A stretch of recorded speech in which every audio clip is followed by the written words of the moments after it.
Et salut à tous, bienvenue dans l'atelier. Alors, aujourd'hui, on va parler d'impression 3D. Pour ceux qui me suivent sur Instagram, vous avez sûrement dû voir quelques publications que j'ai mises il y a quelques semaines, quelques jours. Par rapport à l'impression 3D, j'ai commandé, c'est bon, j'ai franchi le pas, j'ai acheté mon imprimante 3D qui est une Creality Under 3 parce que pour moi c'est un peu c'est un peu la Baofeng des imprimantes. C'est pas cher et ça fonctionne.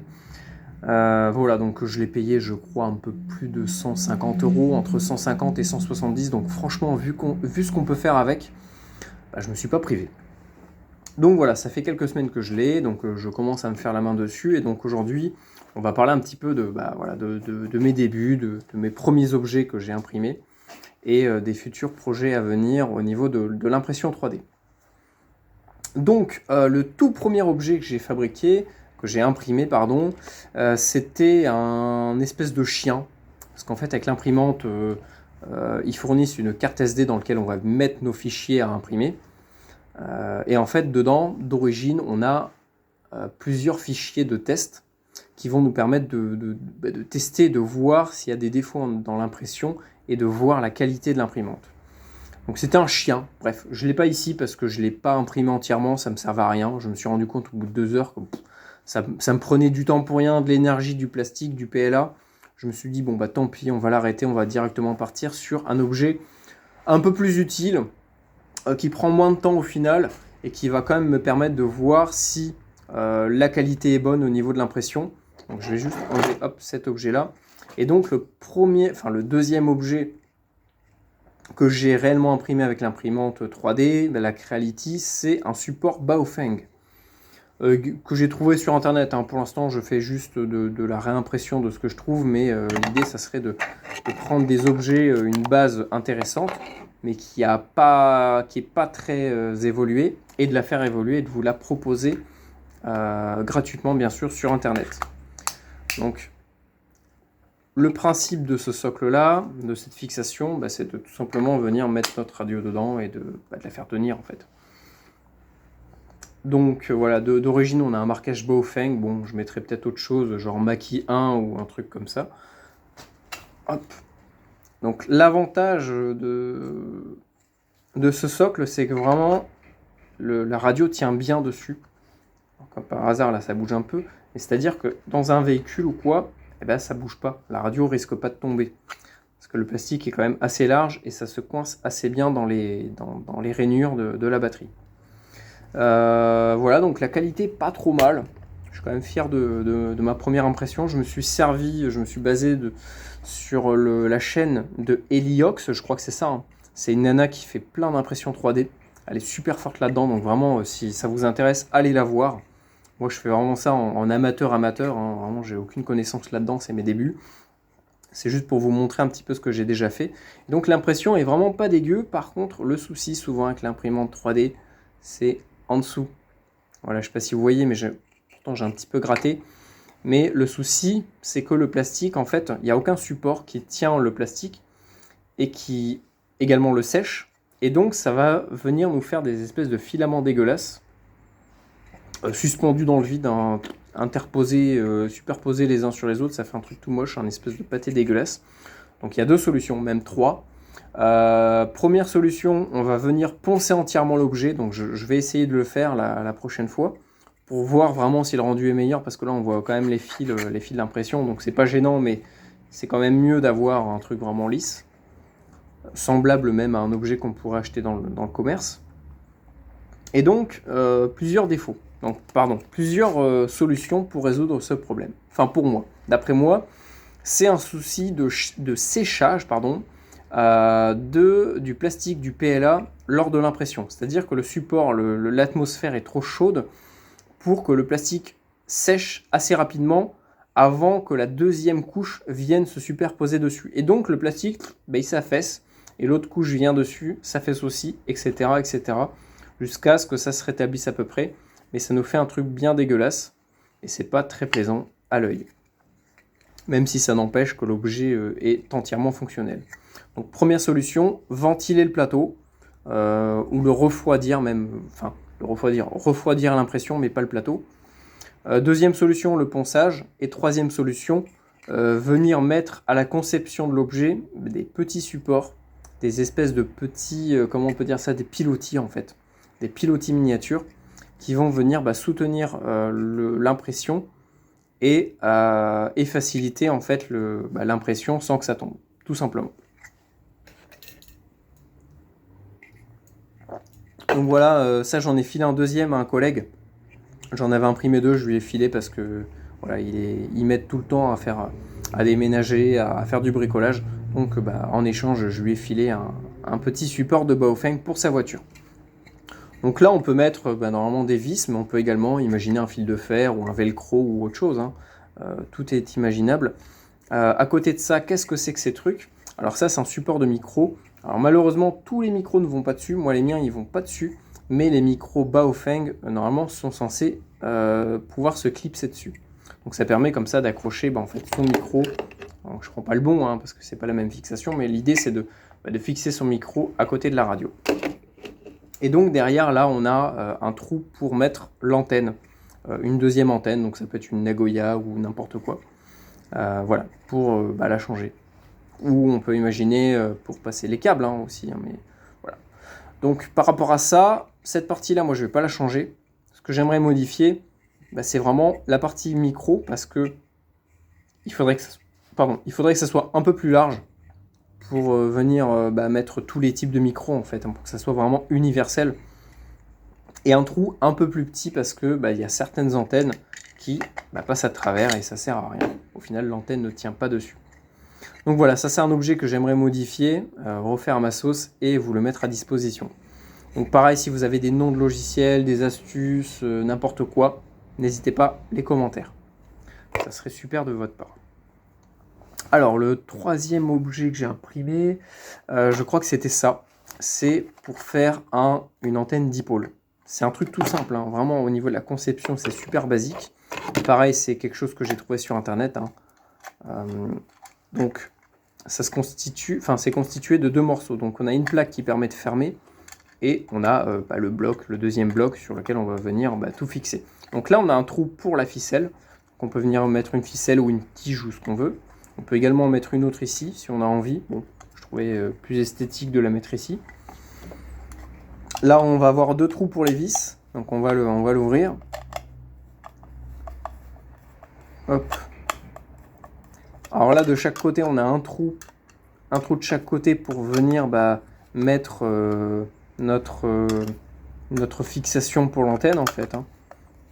Donc à chacun de l'adapter, mais moi je suis parti sur vraiment un système universel, on va dire. Vraiment l'idée dans tous les objets que je compte fabriquer, c'est que ça soit le plus universel possible pour que ça soit un maximum polyvalent en fait. Pour vous proposer vraiment des objets les plus polyvalents possibles et les plus simples et les plus efficaces. Donc à l'intérieur, on a un trou avec 4 autres trous pour les vis, pour venir insérer notre prise SO239 qui va nous permettre de brancher la radio dessus. Donc après, c'est à vous d'avoir la bonne longueur et le bon câble.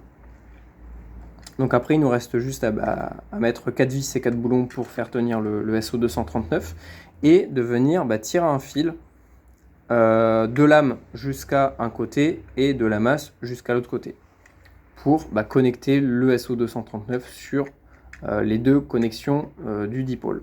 Après, c'est tout simple, une vis, donc un axe, avec un boulon qui vient tout maintenir et un deuxième, un écrou en papillon qui va nous permettre très facilement à la main, encore une fois il faut que ça soit polyvalent, l'ouvrir en tournant tout simplement et en venant, on peut le serrer ou le desserrer facilement à la main. Ça nous évite d'avoir une pince, quelque chose, et on va galérer, on va le perdre, on va pas y arriver, ça va glisser. Là, hop, on dévisse, ça s'enlève, et on va venir mettre notre bout de fil, ou notre radiant, ou n'importe quoi, notre bout de fil qui sert de radiant. Et donc vraiment, cet objet-là va vous permettre de fabriquer, d'avoir sous la main, si vous avez du fil de fer, du câble coaxial et ce boîtier-là, vous allez pouvoir faire toutes les antennes. Tout type d'antenne, au niveau des fréquences, je veux dire. Donc là, par exemple, si ça fait 50 cm, et ben on va avoir un dipôle. Donc là, c'est un peu dégueulasse, hein, c'est pour la démo. Mais imaginons, voilà, je trouve un bout de ferraille dans la rue par terre. Hop, je peux fabriquer une antenne avec, en la vissant. Donc je la passe autour, je resserre, et voilà, j'ai une antenne. Et là, je vais venir brancher ma radio et ça va fonctionner. Alors, pensez toujours qu'une antenne, c'est comme une batterie. Il y a un plus, il y a un moins. Si vous mettez un dipôle de, je sais pas moi, 5 mètres de ce côté-là, il va falloir 5 mètres de l'autre pour équilibrer et avoir le plus et le moins au niveau de l'antenne, sinon ça ne fonctionnera pas. Enfin, ça va très mal fonctionner. Voilà, donc après, vous pouvez mettre un ou plusieurs fils, hein, si vous voulez avoir une antenne multibande ou large bande, enfin oui, multibande. Voilà, donc ça c'est principalement à utiliser pour les bandes HF, pour des longs fils, des longues installations, mais vous pouvez également l'utiliser pour de la VHF ou de l'UHF. L'idée de la fixation en corde, c'est tout simple, c'est que là, avec cette petite corde, on va pouvoir venir la fixer sur n'importe quelle petite branche ou petit support. Mais on va également pouvoir, par exemple, passer une corde beaucoup plus grande. Et moi, c'est ce que je compte faire avec le dipôle, avec le mien. C'est venir faire une longue corde, on va dire 15 ou 20 mètres de corde, avec un poids au bout. Et on va venir, hop, lancer la corde dans un arbre ou sur un fil ou n'importe quoi. Et on va venir hisser le dipôle en l'air dans un arbre pour avoir un maximum de dégagement en fait, hein, pour le fonctionnement de l'antenne. Et après, une fois qu'on a fini, on a juste à la redescendre et puis voilà, c'est tout. Tout simplement. Voilà, donc ça c'est quelque chose sur lequel je vais bosser très prochainement. Je suis en train de tester les différentes qualités de PLA, etc. Le PLA, c'est une sorte de plastique. Donc là, vous voyez qu'il y a une version kaki noir parce que j'ai essayé de mélanger plusieurs fils, plusieurs PLA ensemble. Donc j'ai un contour noir avec le milieu kaki et noir, l'arrière noir. Donc voilà, je suis en train de tester les différentes qualités. Donc là, je vous montrerai tout à l'heure l'imprimante parce qu'elle est en train de tourner et mes rouleaux, enfin mes rouleaux de PLA. Et donc voilà pour le projet dipôle. Donc là j'ai également fait un support, je suis désolé, je commence à avoir la dalle là. J'ai également fait un support pour mon VX7R, qui marche aussi pour les VX7 et les VX6 je crois. Donc voilà, ça me permet de le ranger, de le poser sur un bureau, n'importe quoi. J'ai quelques défauts, hein, je fais pas encore des trucs parfaits. Mais l'idée là, ça serait de partir sur cette base-là, hein, qui est une base déjà assez évoluée d'un support. Il est assez joli. L'idée, ça serait numériquement, je parle au niveau de l'ordinateur, de venir de séparer ces deux parties-là, donc avoir le dessous du socle et tout le contour vide. Pourquoi ? Alors également en mettant des tubes miniatures, un peu comme sur les supports de dipôle, pour venir y mettre des vis, pour bien sûr fermer le socle. Et donc l'idée, ça serait de pouvoir avoir un socle qui me recharge mes radios. Parce que c'est bien beau de la poser, mais l'idée, ça serait de la recharger directement via le socle. Donc pour ça, encore une fois, je veux partir sur quelque chose de polyvalent et d'universel. Les câbles Baofeng et les câbles qu'on peut trouver pour le Yaesu qui sort du 12 volts. Le Baofeng c'est du 9 volts et le Yaesu c'est du 12 volts. Mais les connectiques restent exactement les mêmes, donc ça me permet de l'utiliser sur les deux appareils. Et donc l'idée, ça serait sur mon socle de venir faire une prise, comme sur les socles qu'on trouve dans le commerce, hein, une prise femelle de cette prise-là, et de tirer des câbles, là, de faire des trous qui vont me permettre de brancher ma batterie sur le socle, tout simplement. Donc tirer deux fils plus moins jusqu'à la prise, et en venant brancher ma radio, tac, comme ça, et mon fil derrière, clac, je vais pouvoir recharger la radio. Donc en fait, le socle me servira juste d'intermédiaire entre la batterie et le câble. Il gérera rien d'autre, c'est juste un câblage tout simple. Voilà, au niveau de mes projets, des projets que j'ai déjà fait, sur lesquels je suis en train de commencer à bosser. Qu'est-ce que j'ai fait d'autre ? Je vais vous amener avec moi, hein, je vais vous montrer... Ah oui, j'ai failli oublier. L'objet que j'ai... Ah, l'objet que j'ai aussi imprimé en 3D, c'est un support de micro. Qu'est-ce qu'il y a? Non, mais t'inquiète pas. De micro et de radio pour le VX7R qui va me permettre comme ça de l'en cliqueter dessus.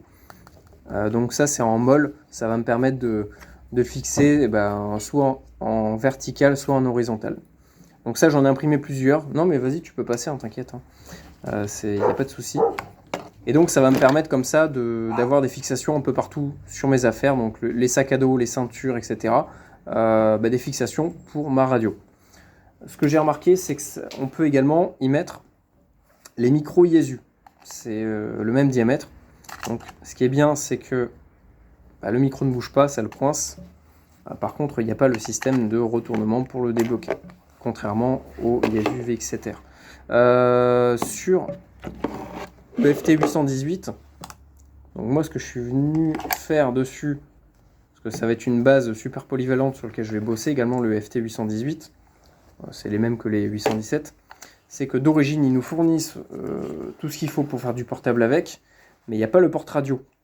Enfin, il y en a un, mais c'est pour les véhicules. Donc là, je suis venu en mettre un dessus, qui va me permettre de tenir mon micro sur ma sangle, tout simplement, pour un usage portable. Par rapport au 818, là je suis en train de concevoir également des protections et des supports pour le 818. Donc on va venir mettre sur le côté pour déjà le protéger et également le faire tenir sur une table ou autre. Donc je vais vous amener avec moi au niveau de l'imprimante et on va regarder ça de suite. Donc hop, on est dans l'atelier. Alors, là, on a la machine qui tourne. Je ne sais pas si vous la voyez bien. Donc, Creality Under 3. Donc là, je suis sur du... C'est le câble kaki, là, le RI1. Alors, je suis pas tellement conquis par la qualité. Alors, le plastique est bien mou. Ça, c'est cool. Mais le souci, c'est que il casse, je trouve, vachement plus facilement que du... c'est quoi? Giant Arm. Donc celui-là, je le recommande. Déjà au niveau de la qualité d'impression, au niveau des défauts, il y en a beaucoup moins. Le plastique est certes moins flexible, mais la qualité est bien meilleure. Donc là, j'ai eu quelques ratés au niveau des... Parce qu'il y a des petits pieds qui vont aller avec. J'ai eu un pied sur deux qui a foiré. Donc voilà, comme ce que je vous disais tout à l'heure par rapport au souci de refroidissement, voilà ce que ça peut donner sur des objets. Donc là j'ai également, alors c'est quoi, c'est du amolène, donc ça c'est le phosphorescent, c'était pour le fun, je me suis dit allez, pour 20 balles je vais me prendre du phosphorescent, ça m'a permis de fabriquer des objets qui peuvent se voir dans la nuit et ça fera des jolis cadeaux pour la famille. Voilà, par contre au niveau du plastique, faut pas croire, ça consomme énormément. Là on est déjà sur 100 grammes. Quasiment 100 grammes les deux blocs. Un rouleau c'est 1 kg. Donc c'est-à-dire que je peux en imprimer, je peux faire 10 objets comme ça pour un rouleau. Un rouleau c'est à peu près une trentaine d'euros. Donc ça peut vite partir. Donc n'hésitez pas à acheter du plastique de un petit peu moins bonne qualité. Alors je crois que Amazon basique, je crois qu'ils font des rouleaux à 20 balles qui sont apparemment pas trop mal. Et vous voyez qu'en une semaine, j'ai déjà déglingué un rouleau de noir. Donc j'en ai commandé un deuxième. Voilà, donc rien de plus. On va vite fait regarder la machine. Hop, on va se mettre là. Tac, comme ça. Donc là, on a le petit écran qui va nous permettre, l'écran de contrôle qui va nous permettre de savoir. Alors je vais essayer de le montrer à l'écran, mais ça va être compliqué avec la caméra frontale. Donc là, on voit qu'on a le degré de la buse. Donc en fait, c'est une buse qui va venir chauffer notre plastique et qui va venir le faire fondre et qui va venir le poser en fait. La qualité du plateau, puisqu'il faut également chauffer le plateau. Donc là, on est à 60 degrés.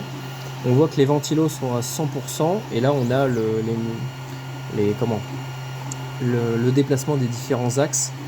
Là, on a la progression de l'impression. Donc on a 48%, je ne sais pas si on voit bien. 48% et on est déjà à 6 heures d'impression. Donc là on voit le modèle, c'est le FT818 Left and Right, Ender 3, donc là c'est le modèle, et puis voilà.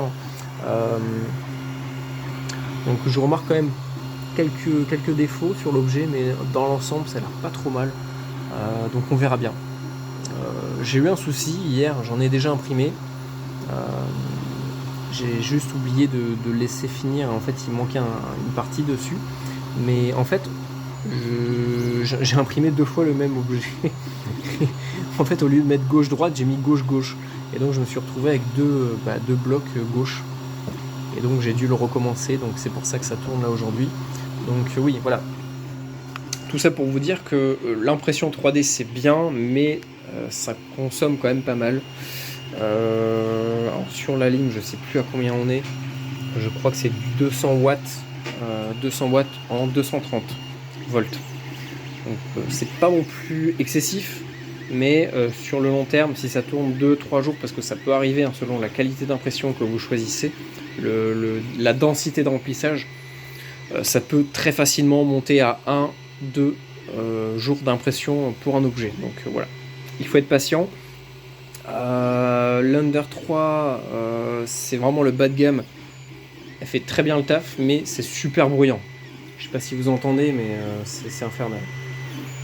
Donc essayez de le mettre dans une petite zone, une zone vraiment fermée, isolée, parce que sinon vous allez péter un câble.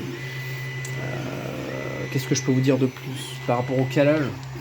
Pensez avant chaque impression, je revérifie, voir si mon plateau est bien calibré. Parce que vous voyez que là, la table, je ne sais pas si on le voit, mais la table est un petit peu penchée, un petit peu vers là. Et en fait, à chaque fois, les plateaux se dérèglent, donc il faut tout rééquilibrer. Et des fois, il faut le faire 2-3 fois avant que l'impression soit bonne. Donc n'hésitez pas à rester les premières minutes devant, à voir que tout démarre bien. Alors, il y a automatiquement tout le temps un traçage autour de l'objet et sur le côté. Vous avez une bande sur le côté et un traçage tout autour qui va vraiment vous permettre de bien savoir où est-ce que l'impression va se situer. Et donc l'astuce, c'est d'observer et de voir si ça colle bien au plateau ou pas. Et des fois, moi, je le règle à l'arrache comme ça. Hop, je vois que ça, hop, là, ça imprime mal, ça colle mal en bas à droite. Et hop, je viens, hop, dévisser un petit peu ma molette qui est en dessous. Et hop, ça la buse est bien calée et je peux imprimer. Mais ne partez pas sans avoir vérifié au moins les 5 premières minutes. Parce que sinon vous allez faire tourner la machine pour rien, vous allez gaspiller du PLA, vous allez gaspiller de l'énergie pour un objet qui ne sera pas imprimé correctement. Donc voilà les conseils que je peux vous donner. Après je suis pas un expert là-dedans, c'est vraiment je débute. Donc voilà, je vous montrerai un petit peu les évolutions de ce projet-là, puisque ça complète un peu le projet Manpack que je vous avais déjà présenté par rapport à une station portable. Donc on va avoir un support comme ça, je vais faire des supports d'antenne, bref, je vous dis pas tout, ça sera une surprise pour une prochaine vidéo. Voilà.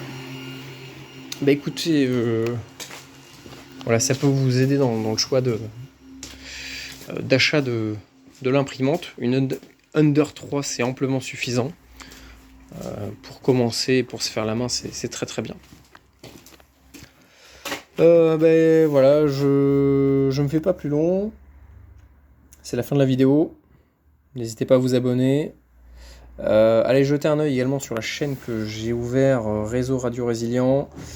Vous cherchez un petit peu sur YouTube, vous allez trouver. Et puis je vous dis à une prochaine.